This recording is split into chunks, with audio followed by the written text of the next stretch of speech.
ஆச்சி அதிரசமா விடுங்க, கையில தட்டி சூடான எண்ணெயில பொரிச்சா அதிரசம் ரெடி. தென்காசி மாவட்டம் கடையம் அருகே அழகம்மாள்புரத்தில் நில பிரச்சினையில் முருகன் என்பவரையும் அவரது குடும்பத்தாரையும் தாக்கிய சம்பவத்தில் இசக்கி என்பவர் உட்பட 4 பேர் கைது செய்யப்பட்டுள்ளனர். தாக்குதல் தொடர்பான வீடியோ காட்சிகள் இணையத்தில் வெளியான நிலையில் கைது நடவடிக்கை எடுக்கப்பட்டுள்ளது.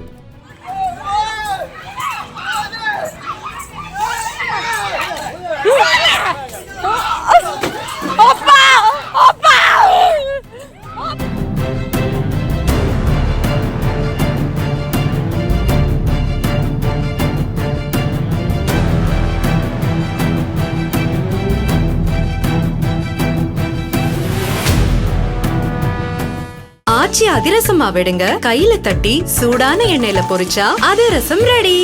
பிளே ஸ்டோர் மற்றும் ஆப் ஸ்டோரில் இருந்து பாலிமர் செயலியை QR கோடு மூலம் பதிவிறக்கம் செய்யுங்கள். செய்திகளை உடனுக்குடன் பெறுங்கள்.